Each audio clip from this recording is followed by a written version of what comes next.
मैं आपके माध्यम से पूरे देश की जनता को बताना चाहता हूं कि 130वां संशोधन क्या है। 130वें संशोधन में ये संविधान संशोधन है।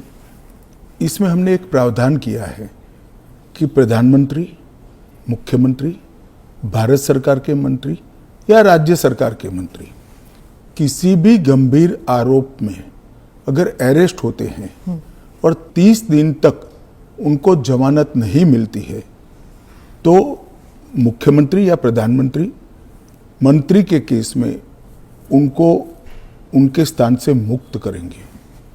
अगर वो नहीं करते हैं तो अपने आप कानूनन वो मुक्त हो जाएंगे। ये प्रावधान 130वें संवैधानिक संशोधन में हमने किया है। अब सबसे पहले मैं स्पष्ट कर देता हूं, संसद के अंदर चुनी हुई सरकार कोई भी विधेयक लाए या संवैधानिक संशोधन लाए, इसको सदन के सामने रखने में क्या विरोध हो सकता है। जबकि मैंने स्पष्ट कर दिया था कि इसको हम दोनों सदनों की संयुक्त समिति को सौंपेंगे। वहां आप आपके विचार व्यक्त कर सकते हैं। और दूसरा, जब इस पर मतदान हो तब आप आपका मत व्यक्त कर सकते हो, क्योंकि ये संवैधानिक संशोधन है तो 2/3 बहुमत चाहिए दोनों सदनों में, जो आपके पास नहीं है या नहीं है वो तो उस वक्त सिद्ध होगा। परंतु उस वक्त आप अपना विचार भी रख सकते हो और वोट भी कर सकते हो। किसी भी सरकार के विधेयक को या संविधान संशोधन को सदन में पेश न होने देना और इस तरह का व्यवहार करना, ये क्या लोकतंत्र में उचित है क्या? देश की पार्लियामेंट के दोनों सदन बहस के लिए है या शोरगुल और हल्ले के लिए है? मुद्दे का विरोध हमने भी देखा है, हमने भी करा है, परंतु बिल को पेश न होने देने की एक प्रकार की मानसिकता मैं नहीं मानता हूं कि ये लोकतांत्रिक है और विपक्ष को देश की जनता के सामने इसका जवाब देना पड़ेगा। उनका जो मैनर ऑफ प्रोटेस्ट है उसके बारे में मैं बाद में पूछूंगी, लेकिन ये जो गंभीर आरोपों का जो दायरा है, क्या आप स्पष्ट कर सकते हैं कि गंभीर आरोप क्या है? स्पष्ट कर सकती है क्या? हाँ, तो वही मैं आपसे तो जरा पूछिए आरोप। तो क्या आरोप हो सकते हैं? कैपिटल मतलब मर्डर, रेप, ऐसे वाले जो? नहीं, पहले विपक्ष का इस बिल में विरोध क्या है वो तत्वतः आप बता सकती है क्या? इसका मूल विरोध का कारण जो विपक्ष ने मीडिया को समझाया होगा, हाँ, वो आप हमें बताइए। तो वो तो कह रहे हैं कि आप इस बिल के जरिए आप जो इलेक्टेड रिप्रेजेंटेटिव है, जिनके पास मैंडेट है और जिनका जनाधार से कनेक्शन है, आप उसको उलट रहे हैं और आप 30 डेज में आप बेल नहीं मिलेगा तो वो हट जाएंगे। और ये तो it is like political suicide या पॉलिटिकल मर्डर। देखिए, इस देश में आज एनडीए के मुख्यमंत्रियों की संख्या ज्यादा है। प्रधानमंत्री भी एनडीए के हैं, श्री नरेंद्र मोदी प्रधानमंत्री। तो ये बिल सिर्फ विपक्ष के लिए क्वेश्चन खड़ा नहीं करता, हमारे मुख्यमंत्रियों के लिए भी क्वेश्चन खड़ा करता है। मैंने जो सुना वो कह रहे कि आपके लोगों के सामने एफआईआर नहीं होती है। ये जनता को गुमराह करे। उनको मालूम है कि किसी भी व्यक्ति के खिलाफ आरोप है तो आप पब्लिक इंटरेस्ट लिटिगेशन के माध्यम से कोर्ट के सामने जा सकते हैं। कोर्ट ऑर्डर करेगी कि इनके खिलाफ एफआईआर करो। अगर ज्यादा ही गंभीर मामले हैं तो कोर्ट मॉनिटर भी करती है। इसमें पक्ष विपक्ष कहां आता है? एक सेकंड, मेरी बात पूरी नहीं हुई है। इसमें पक्ष विपक्ष नहीं आता है। और दूसरी बात, इसमें 30 दिन तक जमानत का प्रावधान किया गया है। अगर फर्जी टाइप का केस है तो देश की हाई कोर्ट और सुप्रीम कोर्ट आंख मूंद कर नहीं बैठे हैं।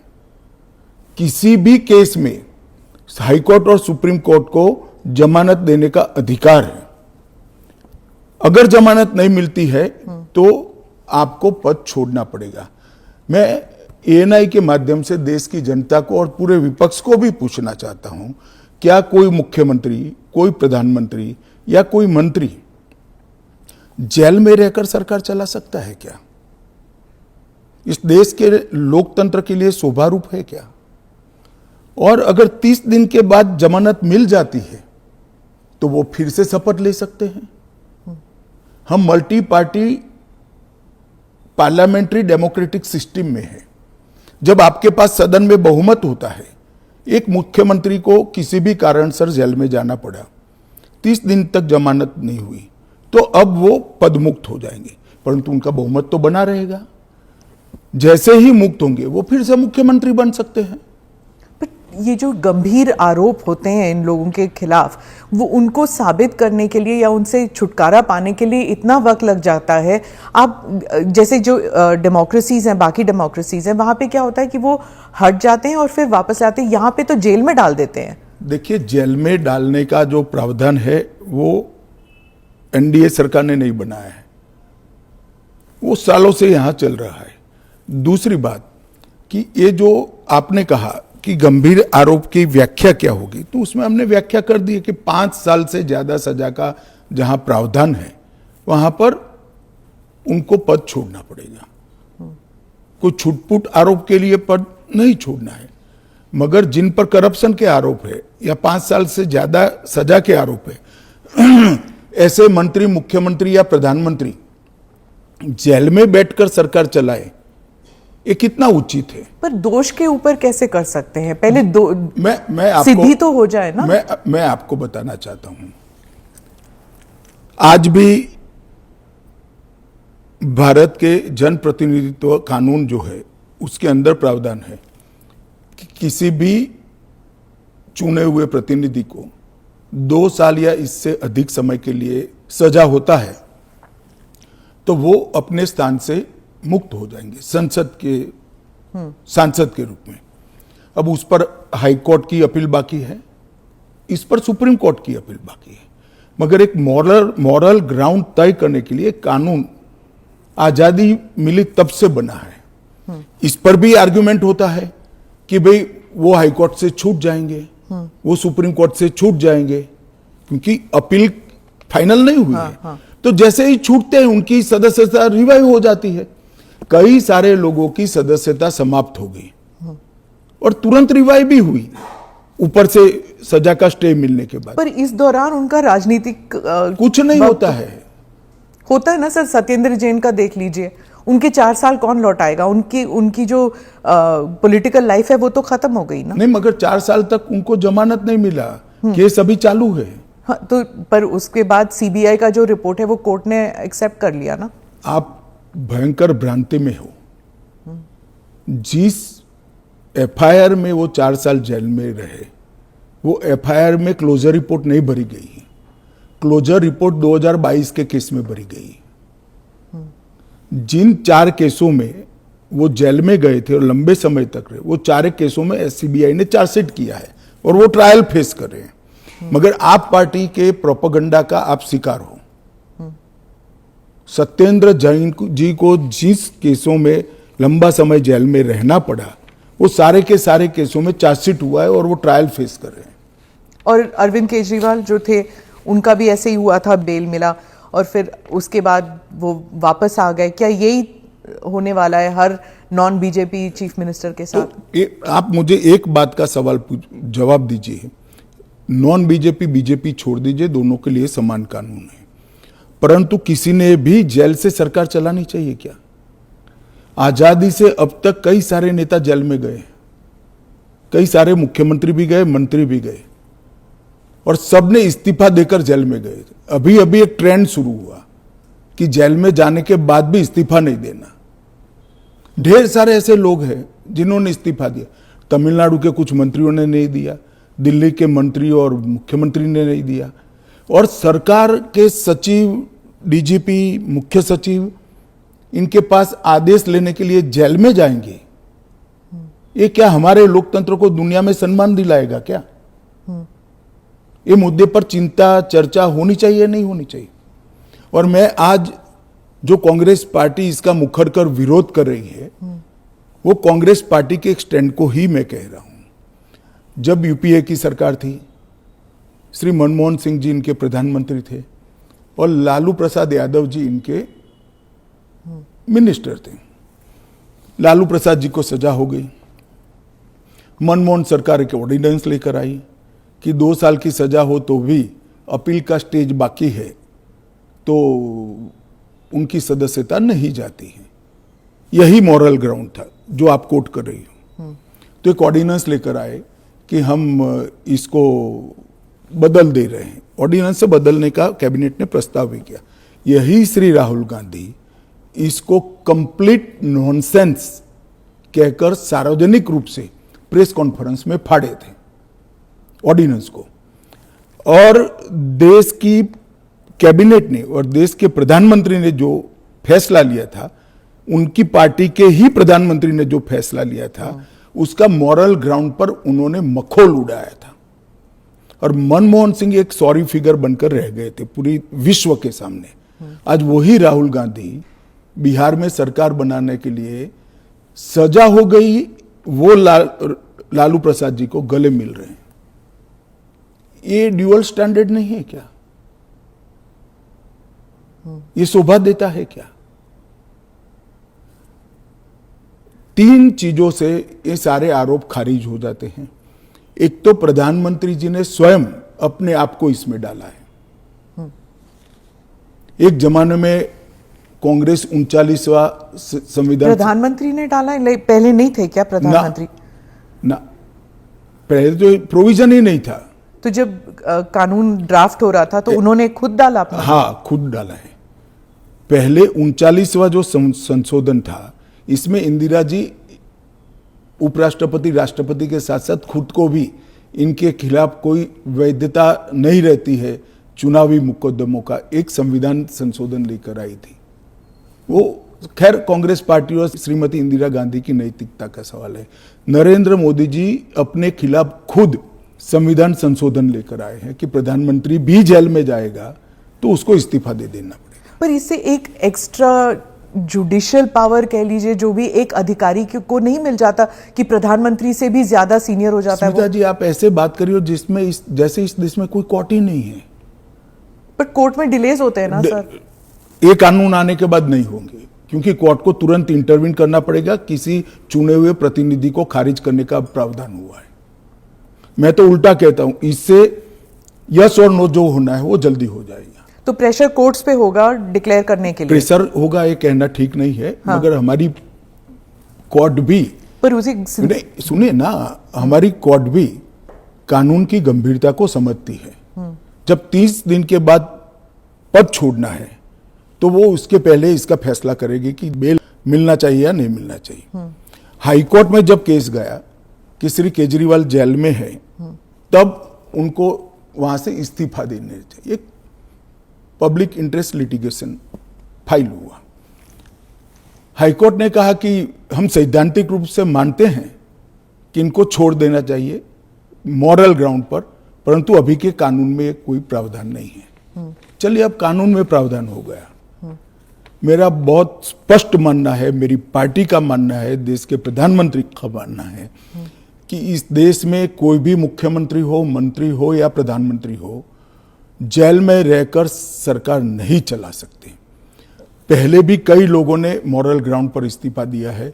लाल कृष्ण अडवाणी जी ने दिया था, येदुरप्पा जी ने दिया था, ईश्वरप्पा जी ने दिया था, जॉर्ज फर्नांडिस जी ने दिया था। कई सारे लोगों ने मॉरल ग्राउंड पर इस्तीफे दिए हैं। कोई जेल में जाकर सरकार नहीं चलाई। इवन हेमंत सोरेन ने दिया था रिसेंट पास्ट में। जब वो छूट कर आए तो फिर से मुख्यमंत्री बन गए। अब इसका हमने कानूनी प्रोविजन किया है, क्योंकि जब पहले कानून बने होंगे, संविधान बना होगा, तब संविधान निर्माताओं ने ऐसी निर्लज्जता का कल्पना नहीं करा होगा कि कोई भी मुख्यमंत्री जेल में जाएगा और अंदर से मुख्यमंत्री बना रहेगा। खैर, अब ऐसी घटनाएं हुई है रिसेंट पास्ट में। तो हमें हमारी नैतिक मूल्यों के स्तर को गिरने नहीं देना चाहिए। एक कानून नैतिक स्तर के मूल्यों को एक आधार देगा और इससे हमारा लोकतंत्र निश्चित रूप से मजबूत होगा। गृहमंत्री जी, विपक्ष कह रहा है कि सरकार जो है वो इस तरह के जो सिचुएशन बनाएगी या फिर कोर्ट पर दबाव डालेगी कि 30 दिन में जमानत नहीं मिलेगा। अगर 30 दिन में जमानत नहीं मिल जाता तो फिर the entire thing falls through. देखिए, ये उनका पद से चिपक रहने के लिए एक अलग प्रकार से बनाया हुआ खूबसूरत आर्ग्यूमेंट है। मैं मानता हूं हमारी कोर्ट्स संवेदनशील है और जब किसी का पद जाता है तो निश्चित रूप से कोर्ट समय मर्यादा में उनकी जमानत के फैसले करेंगे, जो भी होगा उसका। मैं विपक्ष के लिए नहीं लिखा, पक्ष विपक्ष जो भी होगा, इसकी जमानत के फैसले तुरंत ही करने की पद्धति भी डेवलप होगी, ऐसा मेरा स्पष्ट मानना है। वो तो कहते हैं कि पॉलिटिक्स ऑफ वेंडेटा होगा, क्योंकि जो इन्वेस्टिगेटिंग ऑफिसर है, जो पुलिसिंग है, वो सब सेंट्रल के कमांड में आ जाता है। पूरी चीज में से आपकी सरकार नहीं, है तो फिर पूरी चीज में से कोर्ट को बाहर ही रख रही हूँ। तो कोर्ट जाने से पहले इन्वेस्टिगेशन भी तो होगा ना। इन्वेस्टिगेशन तो पुलिस के हाथ में मैं समझ गया, इन्वेस्टिगेशन हो गया, गलत हुआ, मान लीजिए आरोप भी मान लीजिए, अरेस्ट भी गलत हुई, तो 30 दिन में कोर्ट कहेगा अरेस्ट गलत है।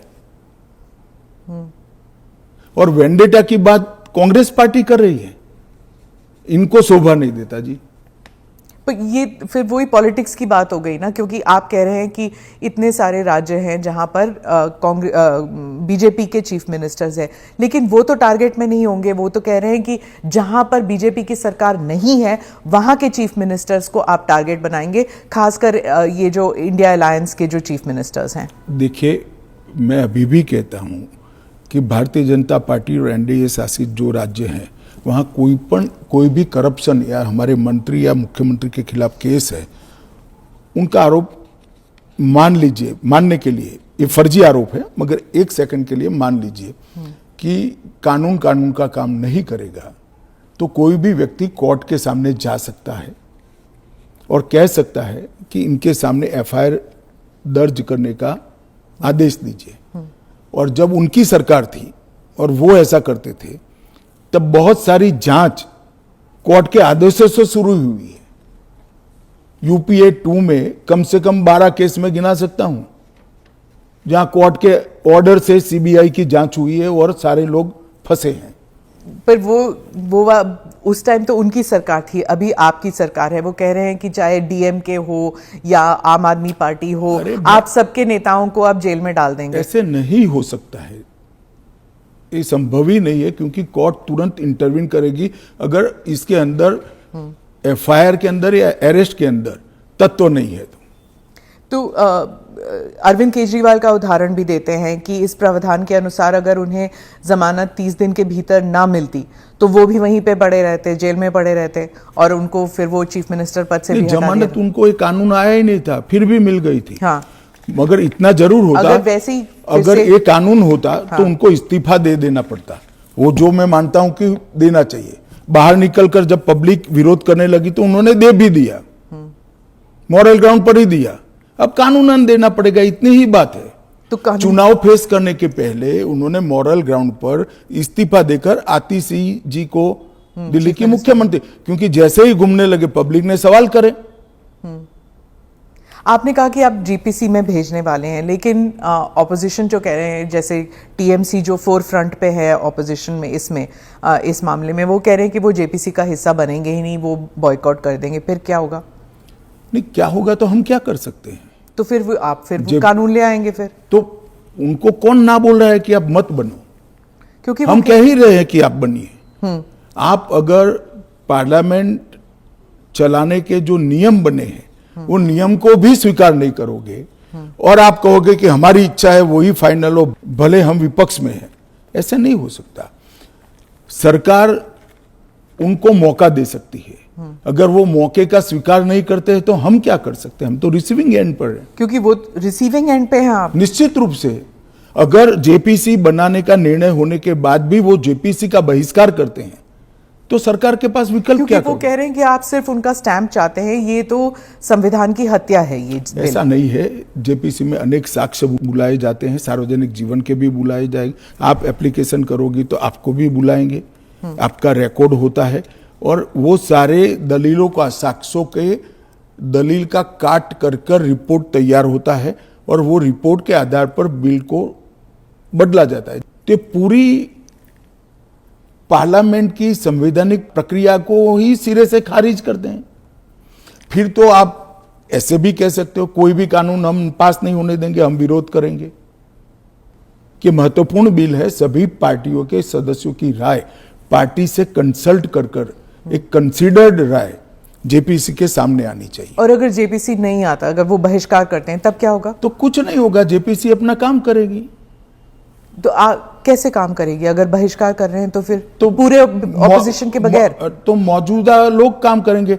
कल को आप अगर ऑपोजिशन अभी से लेकर 4 साल तक कोई काम में सहयोग नहीं होता है, देता है, तो देश नहीं चलेगा क्या? स्मिता जी, ऐसे नहीं चलता है।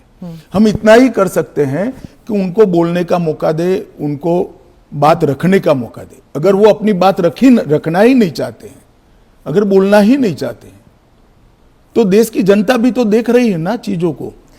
विपक्ष का यही कहना है कि आप हमेशा कह रहे हैं, इस बिल को लेकर कह रहे हैं कि जुडिशरी डिसाइड करेगा, जुडिशरी। लेकिन जुडिशरी में सारे केसेस इतनी लंबे तौर पर विलंबित होती हैं, नहीं चलते हैं। और एक सेकंड, जुडिशरी में बिल के केस कभी भी, मेरे अलावे किसी भी बिल का केस सुप्रीम कोर्ट में 5 दिन से ज्यादा नहीं चला है।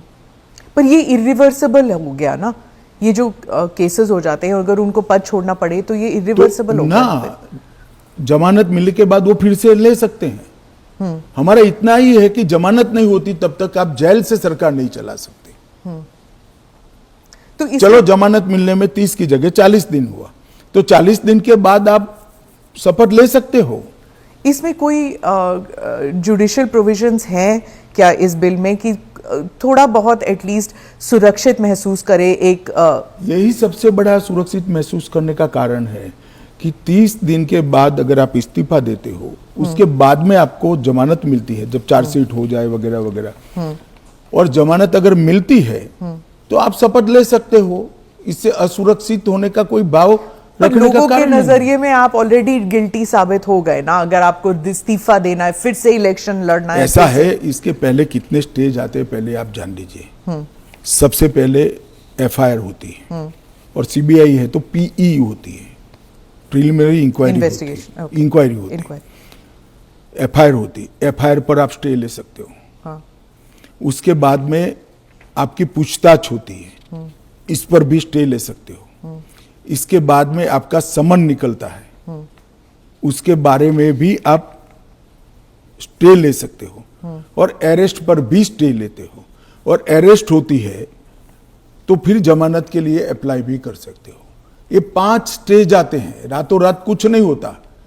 मगर करप्शन में अगर आकंठ आप डूबे हुए हैं तो फिर तो अरेस्ट भी होगी, जेल में भी जाना पड़ेगा, इस्तीफा भी देना पड़ेगा।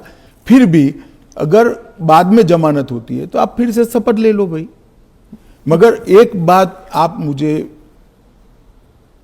ये बताइए, क्या एज अ सीनियर जर्नलिस्ट आप इस चीज को ठीक मानती है?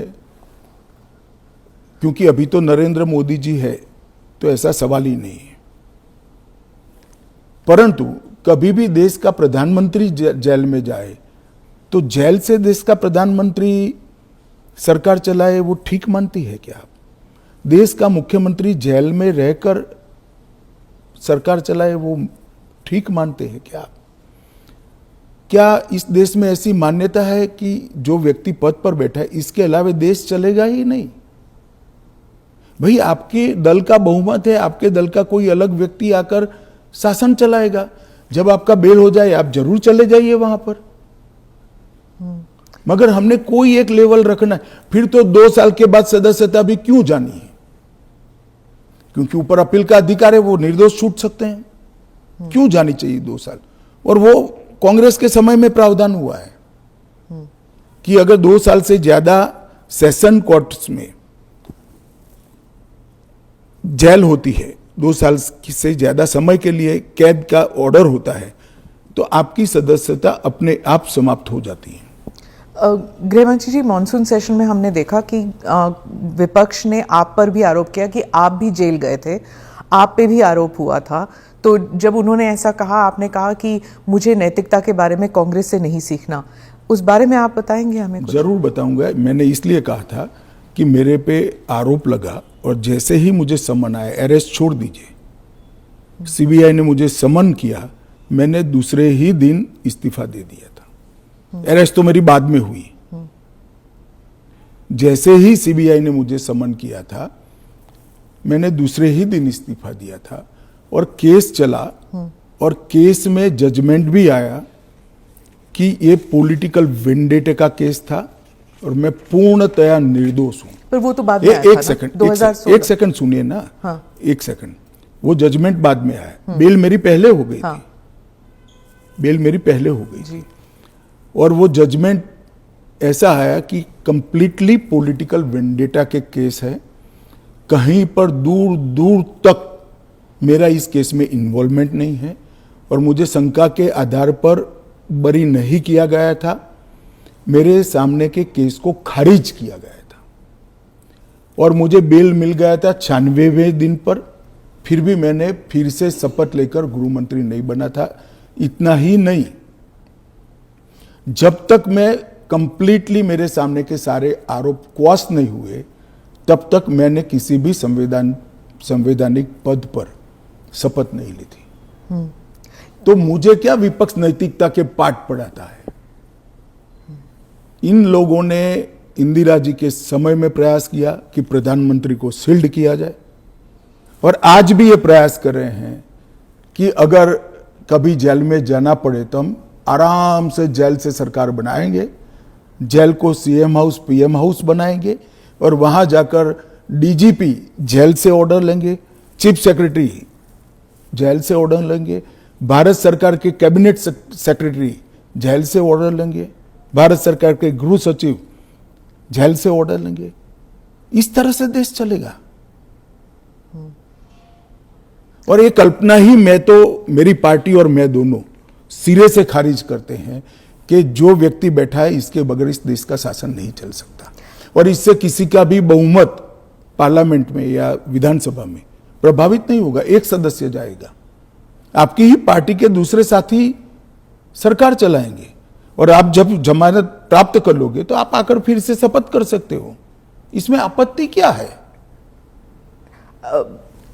अमित शाह जी, आप बार बार जुडिशरी का हवाला देते हैं, लेकिन उस वक्त भी जस्टिस आफ्ताब आलम आपके घर आए थे आपसे सिग्नेचर लेने के लिए कि आप गुजरात से बाहर चले जाएंगे। ना, ऐसा नहीं हुआ है। आफ्ताब आलम साहब कभी मेरे घर पे आए नहीं है, ऐसी जरूरत भी नहीं पड़ी है। इन्होंने यहाँ रविवार के दिन स्पेशल कोर्ट बिठाकर मेरी बेल एप्लीकेशन को सुना और रिजेक्ट किया? ना, रिजेक्ट नहीं किया। इन्होंने कहा कि मुझे लगता है कि अमित शाह गृह मंत्री रहे, वो साक्ष्य को प्रभावित कर। तो मेरी जो वकील थी, इन्होंने कहा कि आपको अगर ये भय है तो जब तक बेल एप्लीकेशन डिसाइड नहीं होता हमारे क्लाइंट गुजरात के बाहर रहेंगे। वो मैंने स्टेटमेंट किया है। 2 साल आप बाहर रहे? हाँ, 2 साल में बाहर रहा, निश्चित रूप से बाहर रहा, क्योंकि 2 साल भारत के इतिहास में कभी भी किसी की बेल एप्लीकेशन 2 साल नहीं चली है।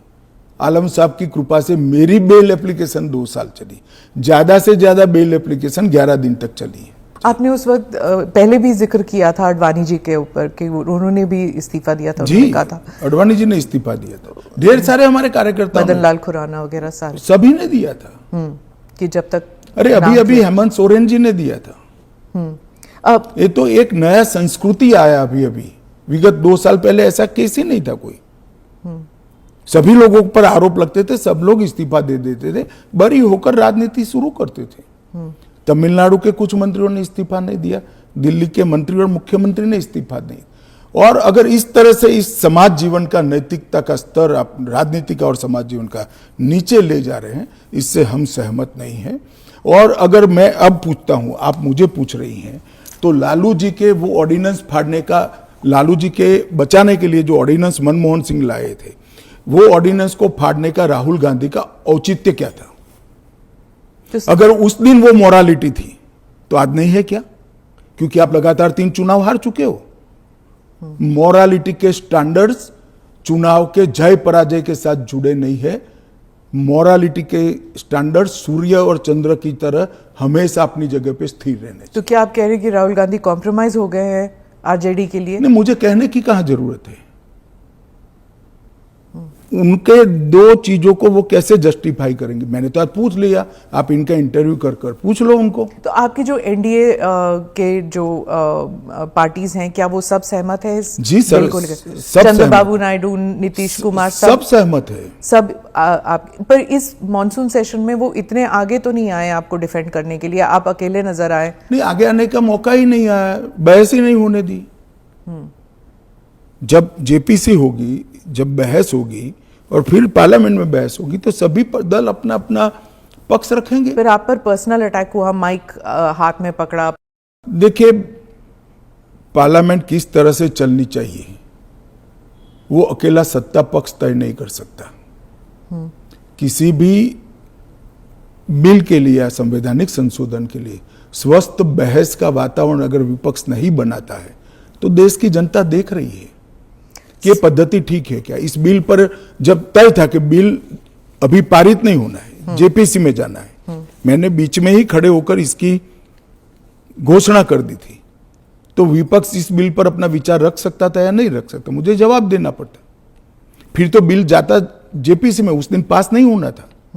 मैंने पहले ही घोषणा कर दी थी कि इस बिल को सरकार ने तय किया है कि ये जेपीसी में जाएगा, दोनों सदन का जेपीसी बनेगा, 21 सदस्य लोकसभा के होंगे, 10 सदस्य राज्यसभा के होंगे, 31 सदस्य प्रोरेटा सभी दलों से आएंगे। क्या ये बिल पास हो जाएगा? मुझे तो विश्वास है हो जाएगा। कांग्रेस पार्टी में ही और विपक्ष में ही कई लोग ऐसे निकलेंगे जो मोरालिटी का सपोर्ट करेंगे, मोरल ग्राउंड को बनाए रखने के लिए सपोर्ट करेंगे। और कब तक, कोई सीमा है, टाइम फ्रेम है? ये जेपीसी के अध्यक्ष जो बनेंगे उस पर निर्भर होगा। वो जब चर्चा समाप्त करेंगे तुरंत हम तो अगले सप्ताह में ले आएंगे।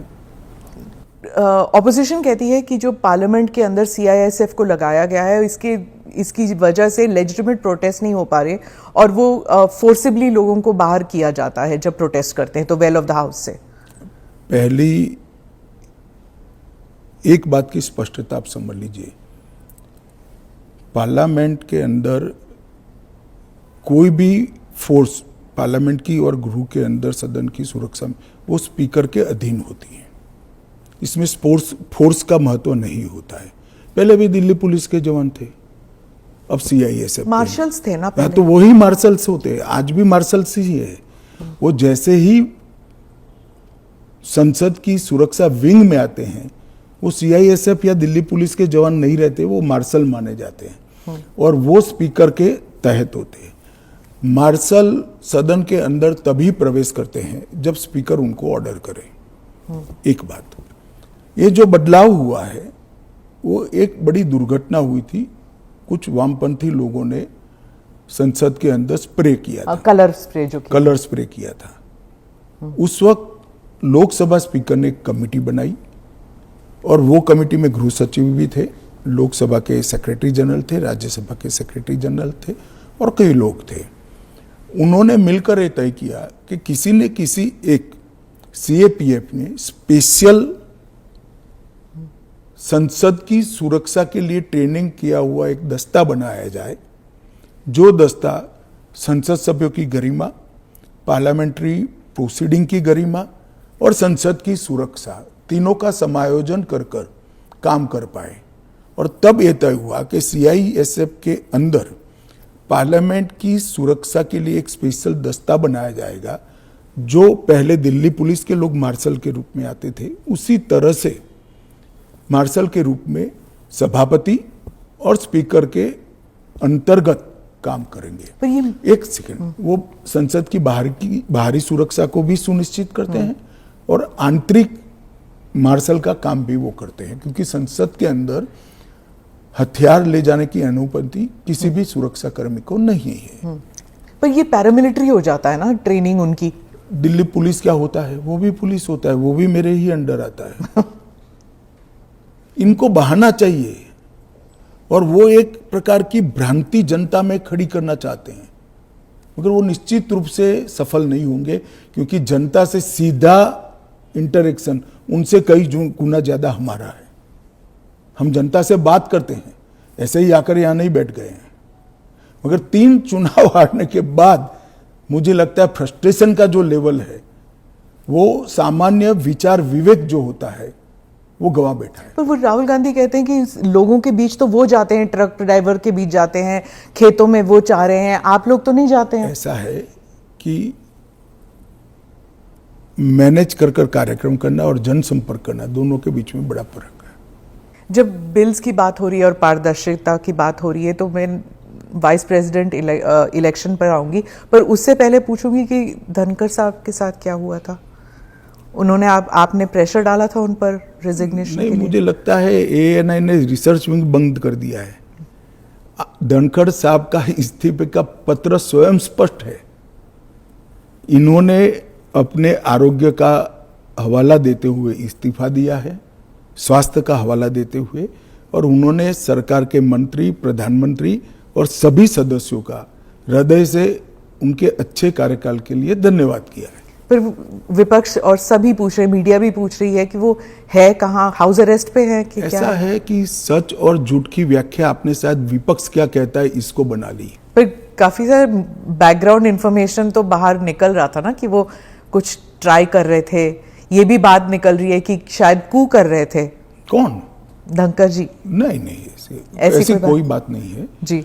इसमें बात का बतंकड़ नहीं बनाना चाहिए। धनखड़ जी संवैधानिक पद पर बैठे, अपने कार्यकाल में उन्होंने संविधान के हिसाब से अच्छा काम किया जी। इनकी निजी स्वास्थ्य की समस्या के कारण इन्होंने इस्तीफा दिया है। हाँ। इसको ज्यादा खींच कर कुछ ढूंढने का प्रयास नहीं करना चाहिए। देखिए, देश में बहुत सारी पॉजिटिव स्टोरीज हैं, हमेशा इस तरह की स्टोरी के पीछे नहीं लगना है। जो एनडीए के जो वाइस प्रेसिडेंट कैंडिडेट है, कहा जाता है कि आपने उन्हें इसलिए पिक किया क्योंकि बीजेपी जो है अब तमिलनाडु में अपना खाता खोलना चाहती है, इसलिए? नहीं, ऐसा नहीं है। हम पहले भी तमिलनाडु में साथियों के साथ चुनाव लड़े हैं। हमारी यहाँ बहुत सारी सीटें भी आई है, ऐसा नहीं है। कहीं से भी पिक करोगे तो ऐसे कारण बनाकर पूछा जाएगा। उपराष्ट्रपति का प्रत्याशी दक्षिण से आना इसलिए स्वाभाविक है क्योंकि पूर्व से राष्ट्रपति थी, पश्चिम और उत्तर से प्रधानमंत्री जी थे, तो दक्षिण से आना बड़ा स्वाभाविक है। अब आए हैं, इसको इस दृष्टि से नहीं देखना चाहिए। श्री राधाकृष्णन जिनका बहुत लंबा राजनीतिक जीवन रहा है, वो 2 बार संसद के सदस्य रहे, हमारी पार्टी के अध्यक्ष रहे, झारखंड के गवर्नर रहे, तेलंगाना के गवर्नर रहे, पांडिचेरी के गवर्नर रहे, मुंबई के गवर्नर है, और सार्वजनिक जीवन में एक साफ सुथरा उनका जीवन है और एक बेहद मैच्योर राजनीतिज्ञ है। तो कई सारे एक्सपर्ट्स कह रहे हैं कि उनका चुनाव ये भी है कि वो आरएसएस के साथ उनका कनेक्शन है, इसीलिए ये तो ढेर सारे लोग, प्रधानमंत्री जी स्वयं का आरएसएस के साथ कनेक्शन है। धनखड़ जी का नहीं। अरे सुनिए ना, मेरा भी है। तो हम लोगों का चयन देश ने इसलिए किया है कि हम आरएसएस से। आरएसएस के साथ कनेक्शन होना कोई माइनस पॉइंट है क्या? आप बताइए। जरा भी नहीं। अटल बिहारी वाजपेयी जी भी आरएसएस से कनेक्टेड थे, श्री अडवाणी जी भी आरएसएस से कनेक्टेड थे, मोदी जी भी है, मैं भी हूं, राधाकृष्णन जी भी है। और जो इंडिया अलायंस के जो कैंडिडेट है, उनके बारे में आपने कहा कि उन्होंने एक समय था जब उन्होंने नक्सलिज्म मेरे कहने से क्या होता है, वो तो सुप्रीम कोर्ट का रिकॉर्ड है। सलवा जुडम को इन्होंने खारिज कर दिया। आदिवासियों का आत्मरक्षा का जो अधिकार था उसको उन्होंने समाप्त कर दिया। इसके कारण इस देश में नक्सलवाद 2 दशक ज्यादा चला है। उस वक्त नक्सलवाद अंतिम सांसें गिन रहा था, क्योंकि जो आदिवासी थे, जो बच्चों को पढ़ाना चाहते थे, जिनके यहाँ रोड नहीं पहुंचता था, इससे परेशान थे, जिनके यहाँ स्वास्थ्य सेवाएं नहीं थी, वो परेशान थे। उन्होंने खुद की रक्षा के लिए सलवा जुडम बनाया था। इसको सुप्रीम कोर्ट ने खारिज कर दिया। ये तो सुप्रीम कोर्ट का रिकॉर्ड है, इनका जजमेंट है। तो और इसके बाद जो स्कूल तबाह हो गए थे नक्सलियों के कारण, वो स्कूलों में सीआरपीएफ और सुरक्षा बल बैठे थे। रातों रात एक ऑर्डर करके सबको बाहर कर दिया। कई जगह हमले हुए सुरक्षा बलों पर। ये दोनों जजमेंट, इसका जवाब श्री सुदर्शन रेड्डी से ज्यादा राहुल गांधी ने देना चाहिए कि उन्होंने क्यों पिक किया। जी, मैं तो मानता हूं यही क्राइटेरिया रहा होगा। नक्सल को सपोर्ट करने के लिए? नहीं, वामपंथी विचारधारा। और ये जजमेंट से निश्चित रूप से नक्सल प्रोटेक्ट हुए। तो क्या वाइस प्रेसिडेंट इलेक्शन भी अब it will be polarising factor? पहले भी नहीं होता। पोलराइजेशन क्या है? जब आप इतना बड़ा आरोप लगा रहे हैं कि और पोलराइजेशन अगर होगा भी तो किस मुद्दे पर होगा? देश की सुरक्षा के मुद्दे पर होगा। मैं मानता हूं देश की सुरक्षा पर सांसदों ने विचार करना चाहिए या नहीं करना चाहिए। ANI के साथ बात करने के लिए धन्यवाद। आपका धन्यवाद। धन्यवाद।